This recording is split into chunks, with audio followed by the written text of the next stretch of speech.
This is Risky Women Radio, a show to connect, celebrate and champion women in risk, regulation and compliance, sharing insight and perspective from the most influential members of our global Risky Women network on the latest developments we need to think about, the challenges we should all talk more about, and the innovation we are most excited about in governance, risk and compliance. Bringing together the hundreds of senior women professionals already connected with a new emerging group of leading women and men. I'm Kimberly Cole, your Chief Risky Woman. Welcome to Risky Women Radio. Today's Risky Woman is Armina Antoniou. I'm here in Sydney with Amina in the Tabcorp offices and looking forward to talking to our Risky Woman on risk, regulation, compliance, gambling and diversity too. Amina is the General Manager of Financial Crime Risk at Tabcorp. She's also a soccer mum, sports fan, and a big believer in fairness, equality, diversity, and inclusion.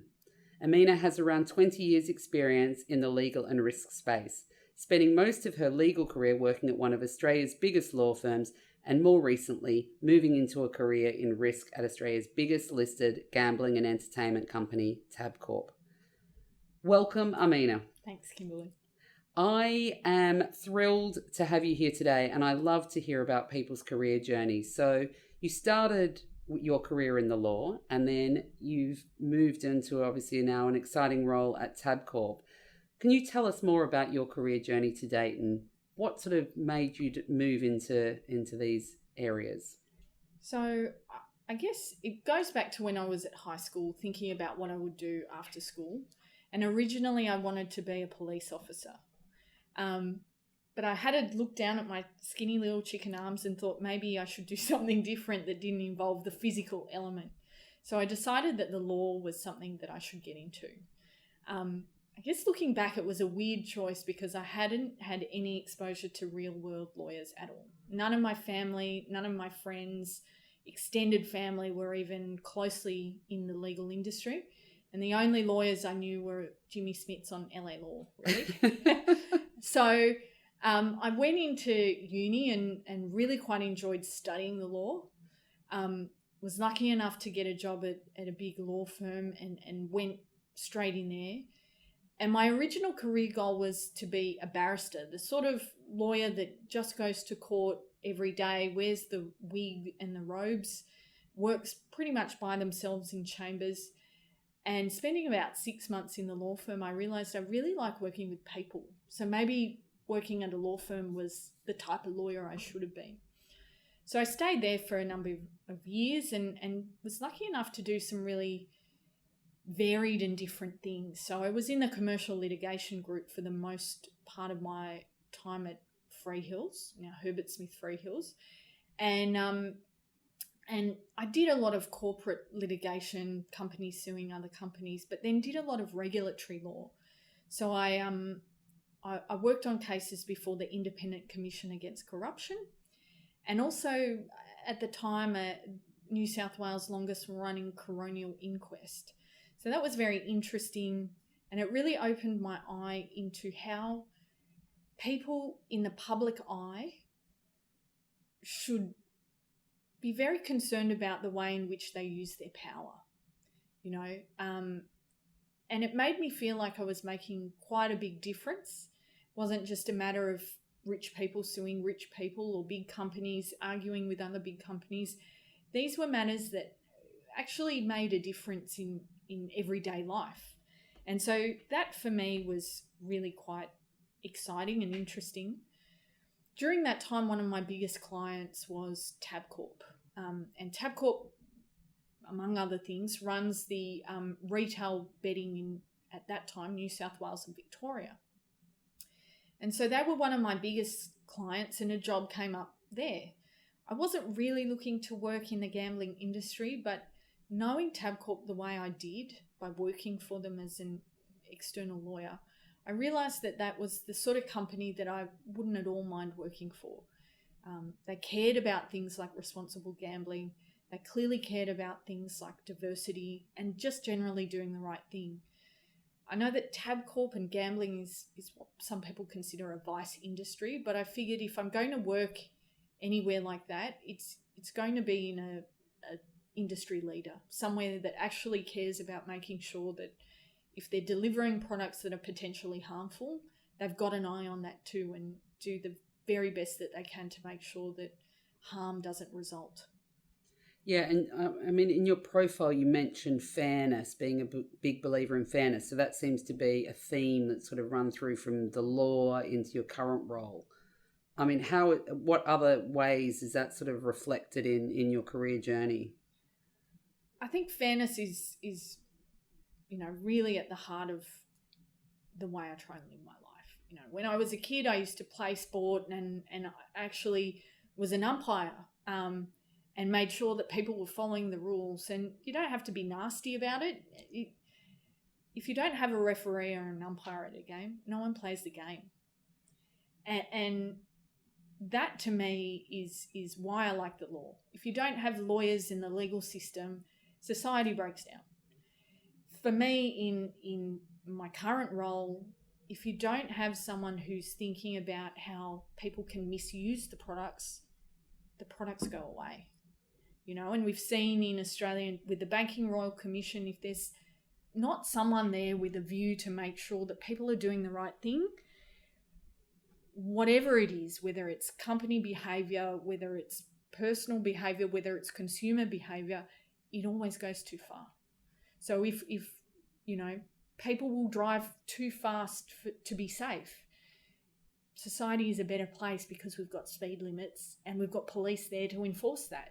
So I see my role as, not quite as important as that in the scheme of things, but in a small way, making sure that people are doing the right thing. So, tell us more about your role as the General Manager of Financial Crime. Sort of, I guess, what's a day in the life of the General Manager of Financial Crime? I guess it's pretty varied. For me, it's trying to make sure that whether it's when we're looking at particular customers or we're looking at a broader system, we're looking at new products, we're trying as best as we can to stay at least half a step, if not a few steps ahead of the criminals who might seek to misuse those products. And so for me, it's about really being honest when we look at the risks that the company faces.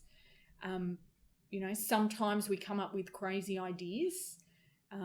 Sometimes they're adopting ideas from other industries, but we always make sure that we're trying to have that lens of, could this go wrong and what can we do to stop it from going wrong? Great. And how's the team structured and how big is the team?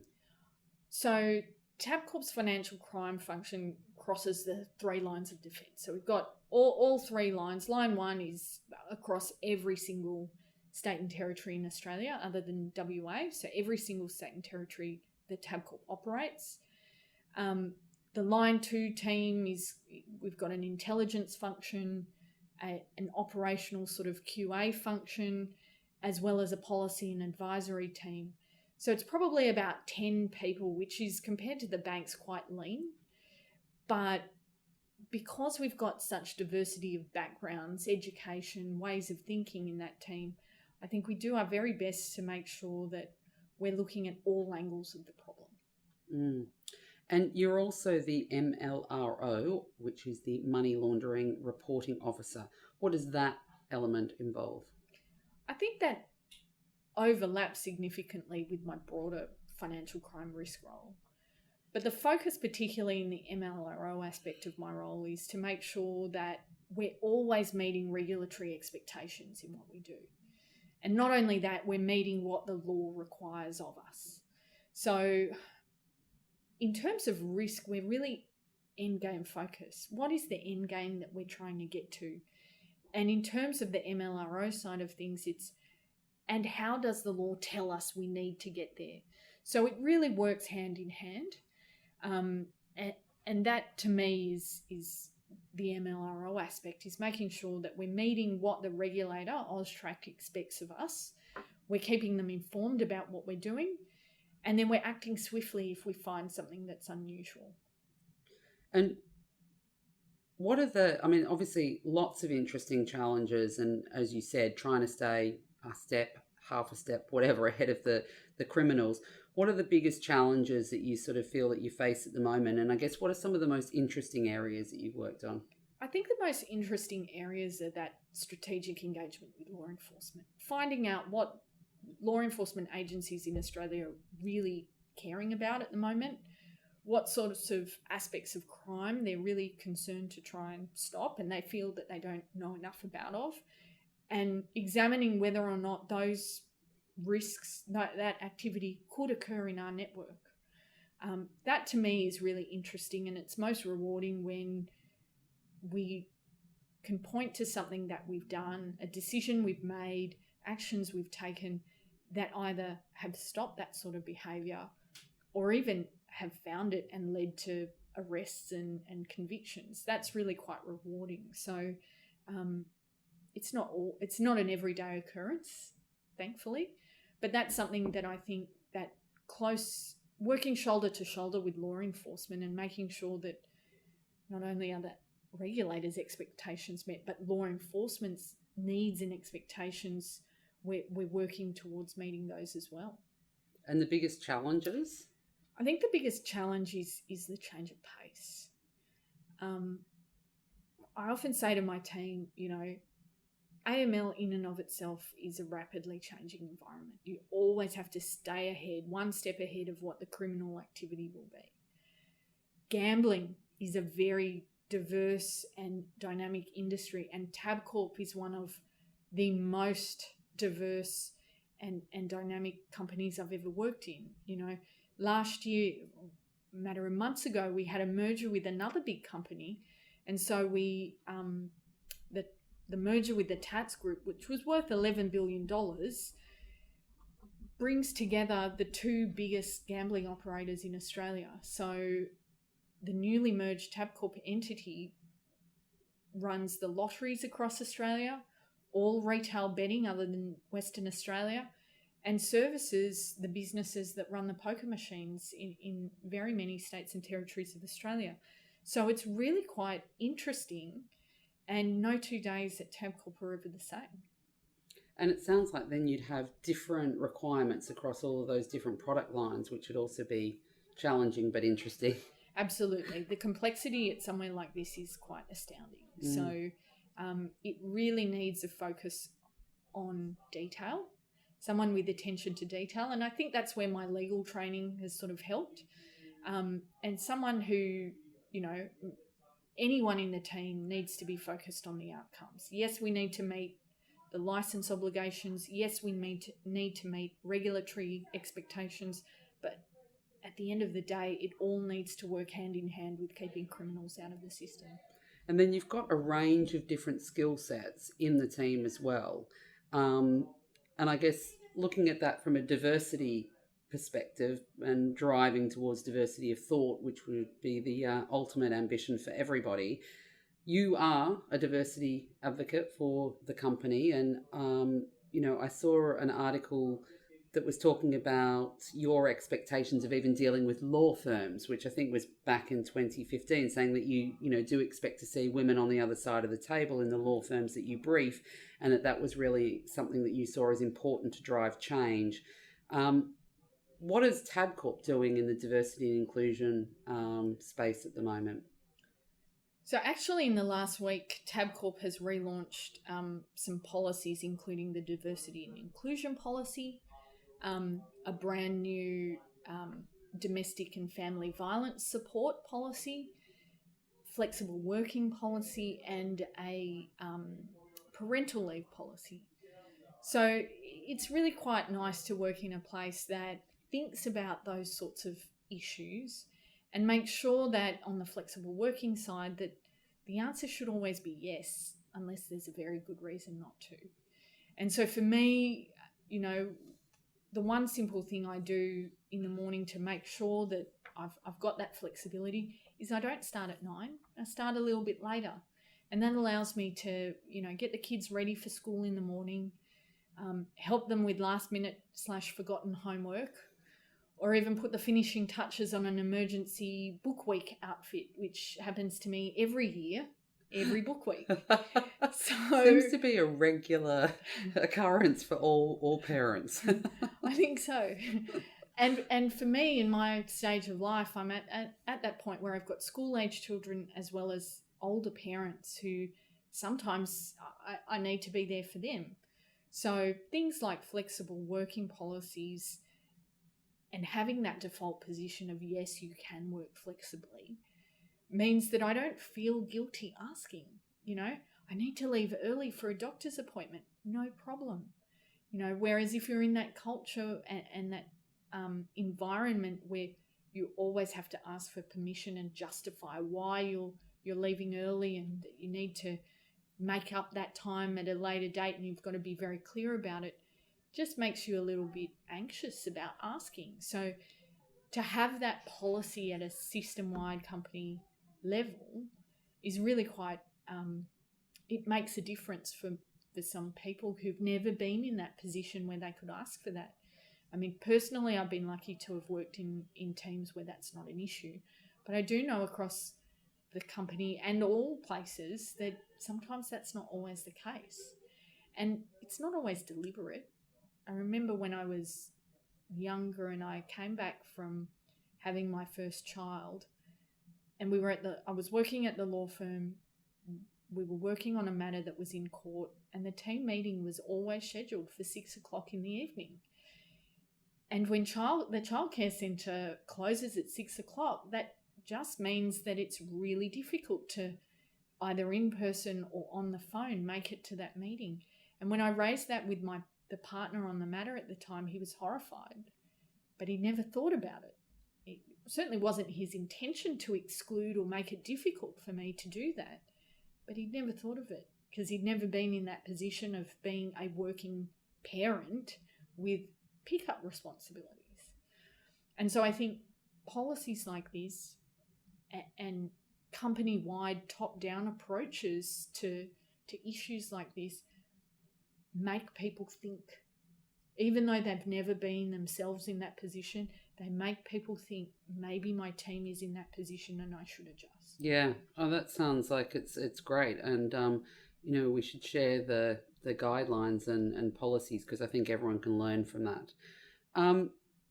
So just what do you think, what's the biggest risk that you've taken in your career? I think for me, the biggest risk personally has taking on a role in risk. Becoming a risky woman is the biggest risk that I have taken in my career.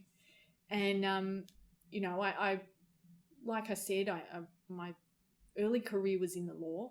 And there is a clear progression, whether you're at a law firm or as an in-house lawyer, is very clear. Certain titles mean certain things, and there is a quite linear progression to career success. Moving over to the world of risk, in particular anti-money laundering and counter-terrorism financing, in the circumstances in which I did it, where the regulator was very unhappy with Tabcorp and the way they'd set up the systems. So it wasn't an easy task to take on. And in circumstances from a professional career point of view, there's not the way to progress in your career at risk is not always in a straight line.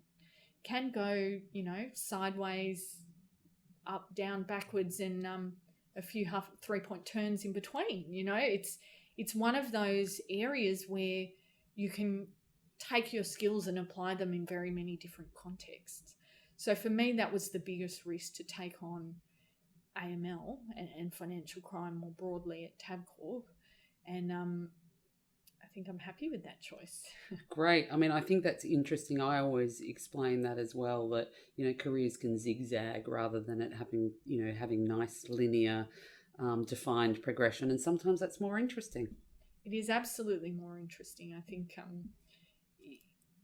it's something that I didn't think I would be doing 5 years ago. Had you asked me, what's your career and where's your career progression, I would have absolutely said in the law. You ask me that question now and I actually don't have an answer. It's right now I'm doing this and I'm loving it. but I could see myself in very many different areas in the next 5 to 10 years, and all of them are pretty exciting. Fantastic, and great, obviously good skill sets that you can apply anywhere. So I'd love to dig a bit more into the hot topics of risk, financial crime, and gambling. Obviously, there was stories in the media from 2017 around large fines that Tabcorp was faced with. I believe it was like a $45 million fine around failure to tell the government's counterterrorism financing regulator on 30 tab accounts that were opened and a few other things that happened. So obviously they're big challenges that, you were coming in as AML, and your financial crime function. How did you go about addressing some of those things? What was the procedures and processes and people things that you did to change the situation? I think for me, it was focused on the outcome.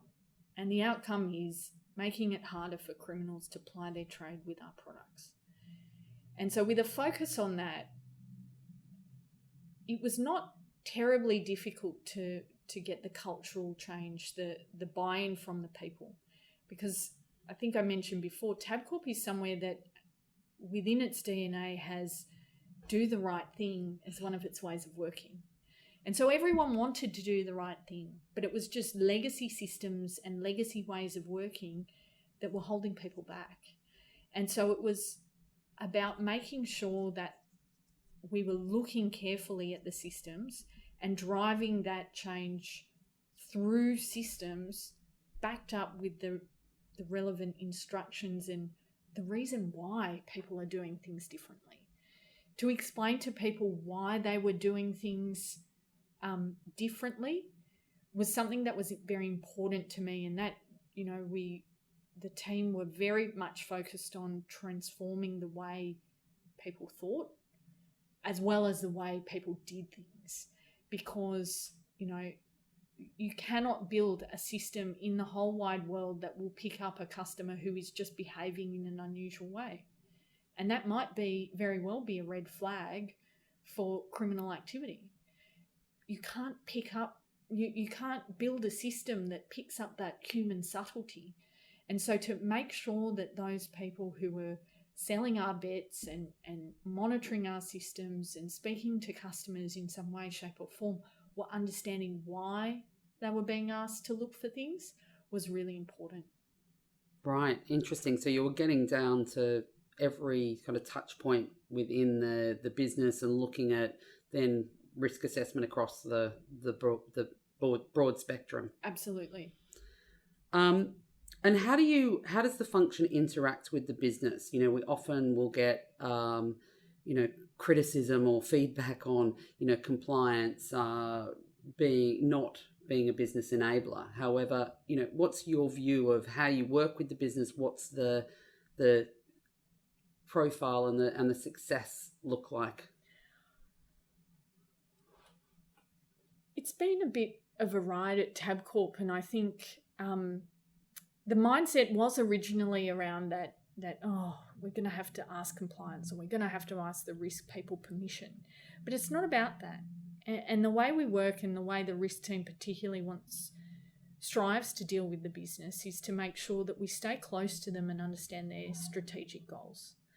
We understand what they want to do and how they're going to do it. And we make sure that they're aware of all the ways it could go wrong and that they've got enough information to build their own controls, their own systems to safeguard against that. And so, the company mission is to deliver excitement with integrity. And that's something the whole company buys into. And the integrity piece is not just down to risk. Yeah, sure, that's our key focus, but it's everyone's responsibility. And delivering the products that we have with integrity is something that, fits in with the ways of working, of doing the right thing at all times. And so that's something that the business chose.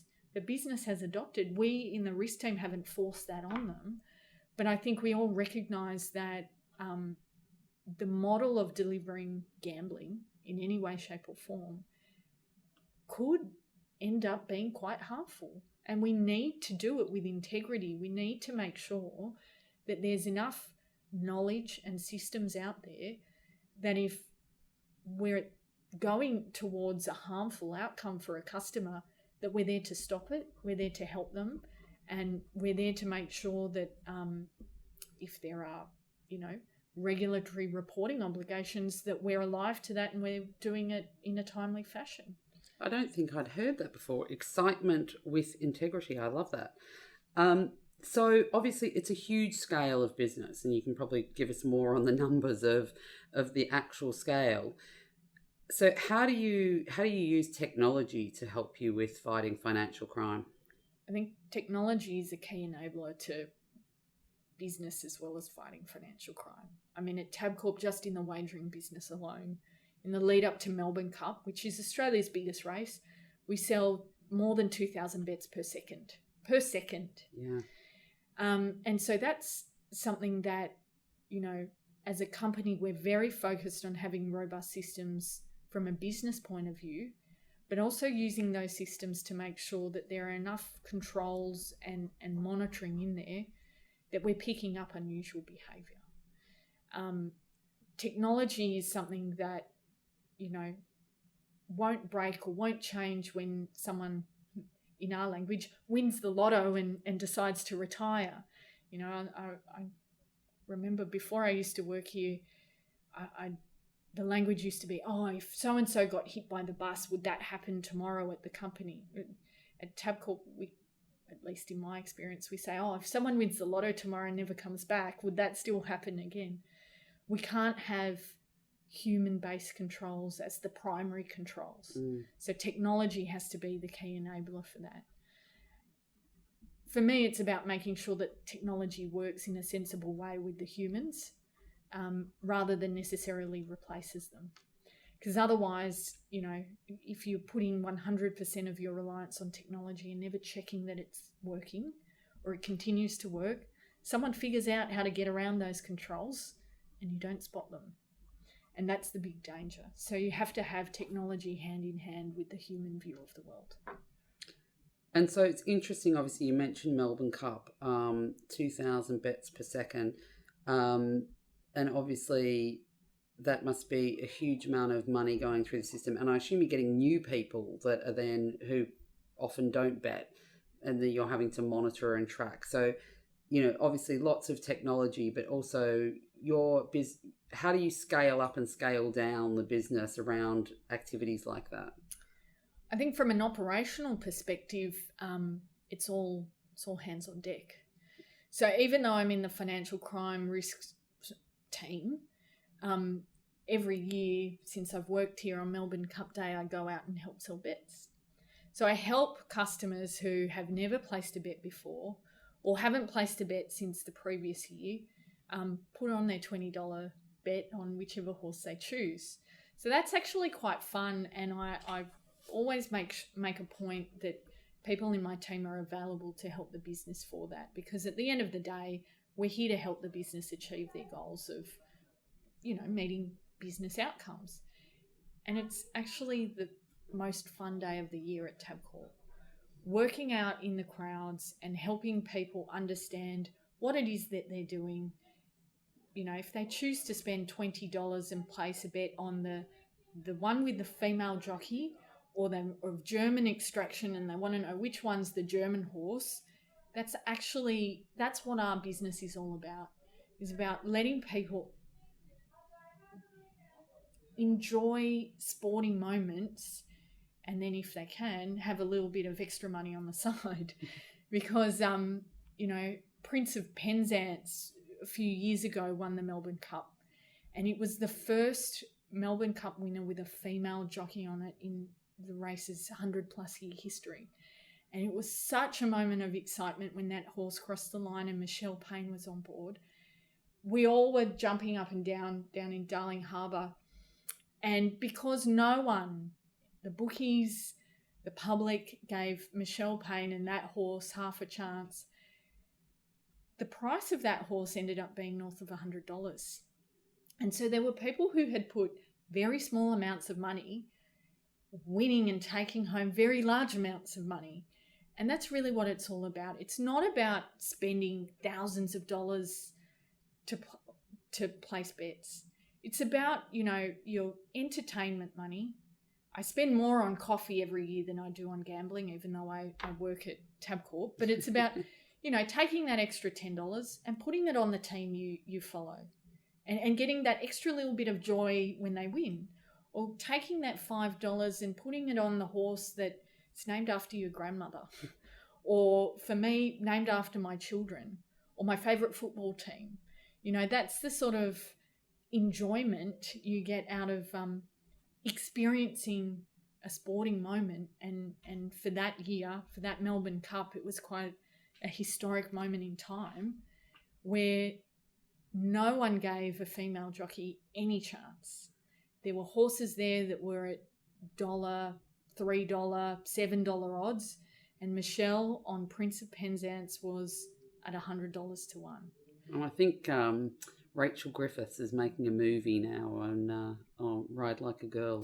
I can't wait for that. We were lucky enough. Tabcorp is a financial backer of that movie. Excellent. And we were lucky enough the other day to see an advanced preview of it, and it is an amazing story. Yeah. The Payne family are an amazing family, but it looks like an amazing movie too. So I really can't wait to see that. Yeah, me too. Excellent. So, I mean, how are you seeing global standards evolving and changing in the industry? Because I assume, like, gambling as a very global industry, there must be lots of things going on that you're learning from across the globe. And I guess, is it moving fast enough, and which countries are leading the way? I think it depends on which way you're looking at it in terms of which countries are leading the way. Obviously, in the last few months, the US has opened up and in some states legalized sports wagering. That's quite a big change for the American industry. And I remember reading some statistics a couple of years ago that the legal sports betting market in the States was somewhere around the $15 billion mark. But the illegal market was double, if not triple or bigger than that. Apparently, the biggest wagering countries are China and India. Yeah. And those countries completely ban gambling. It's totally illegal. And so to be in that sort of industry where there is this black market element, or at least grey market element to those sorts of products, it's really quite challenging. It's hard to get an understanding of how those grey markets work and how the black markets work, because Tabcorp and Australia operates in such a highly regulated, transparent, open industry. And for us and for me, I want to make sure that gambling is fair. The market's transparent. No one's operating on inside information. There are, as best as we can do it, integrity teams in the sports bodies who are able to pick up things like match fixing and race fixing. And part of Tabcorp's reason for existence is to fund the racing industry. So every year Tabcorp plows back over $900 million to the racing industry. That goes to things like funding integrity units. That goes to things like funding animal welfare units. It goes to things like funding prize money. On top of that, we pay more than $2 billion in taxes to the state governments, and that goes into the public benefit. But if you have these markets that conduct, illegal gambling, there is no transparency. There is no public benefit to that sort of industry and that economic activity. And then it becomes very diluted, and the risk of fixing matches or fixing races becomes heightened. Because if they're able to fix a match and then bet on it, there's no legal recourse if you felt like you were ripped off. There's no stewards' inquiries after the event to make sure that whoever participated in that, rorted game or that race that was fixed gets excluded from the industry going forward.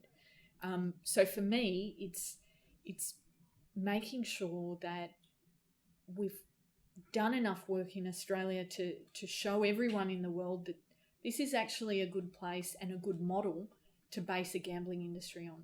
Because no matter what the governments do around the world, gambling will exist. You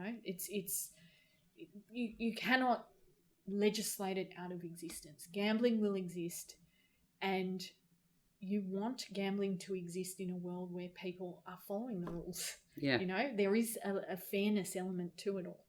And so what's your kind of expert guidance or practical steps that you would give to business leaders or the board? And, what are the kind of, if you're going to name the key things that must be focused on from that risk perspective, what would they be? I think broadly, and not just in the gambling industry, but risk in general, it's making sure that the end objectives are never forgotten. So if the end objective is to make sure that the system, financial system, gambling system, whatever system you're working in is free of crime, then that is never forgotten. If we want as a society to make sure that economic stability is one of the key focuses, then make sure that we're not legislating in such a way that normal activities or everyday activities are hindered or go underground. We're not de-risking so much that activity that will always exist just exists in an underground state, because that's not a good outcome for anyone. So what does success look like for you then? Success, I think, is really hard to measure. And I think you can measure it on a number of levels. For me, personally, if I finish the day's work and think, I've done a good job and I haven't made it easier for any criminals to get in, and if I can say I've made it harder for criminals to ply their trade with gambling products of some description, then I feel like I've achieved something. On a broader level, if I can say that, I know that all the sporting events around the world, particularly in Australia, but more globally, are sporting events that are run on their own merits, then that for me is success. I know that that's probably an unachievable outcome. It's not particularly realistic, but I know that if we've got the right people in place, the right legislation in place, the right, structures in place to make sure that that's really hard to do. It's really hard to fix a match. It's really hard to throw a game. Then I feel like that's a success. That's a success story in itself. Connecting, celebrating and championing women in risk regulation and compliance, Risky Women Radio takes an intimate look at the rants and revelations of the top women shaping the debate and the industry. Okay, on to our Risky Women rants and revelations. It's one of my favourite sections. So let's start with your revelation. What is the one thing that you know now that you wish you knew then, or your sort of advice that you would give to your younger self? I think the advice I'd give to my younger self is don't be afraid.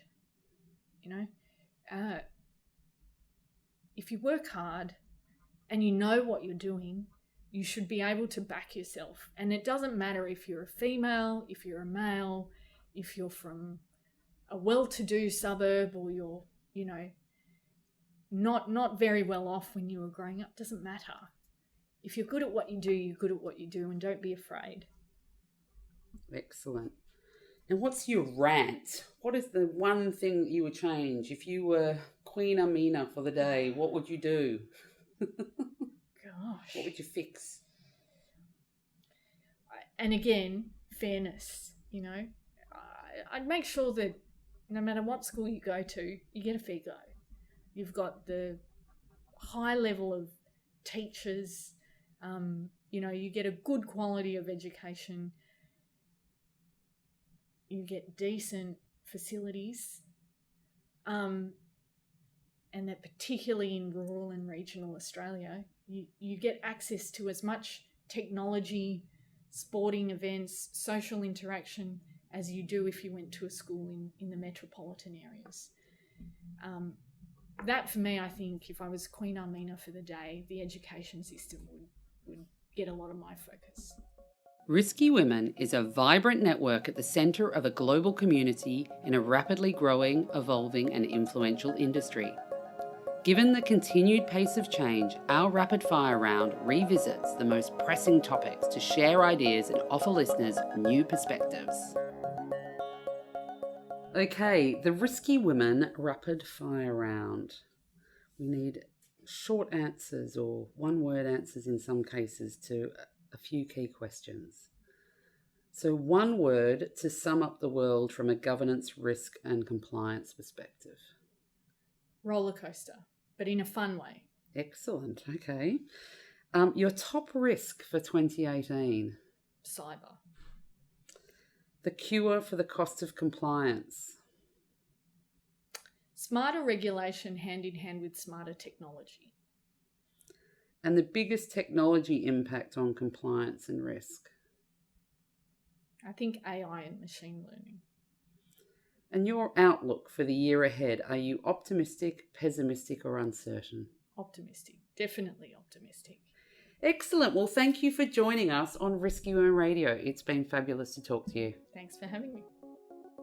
Thank you for listening to this exciting episode of Risky Women Radio to connect, champion and celebrate women in risk regulation and compliance.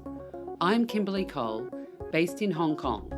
For more information on the Risky Women Global Network, head to our website in the episode notes and please be a part of the ongoing conversation by subscribing to this podcast, connecting with us at Risky Women on Twitter, or even reaching out to me directly by email.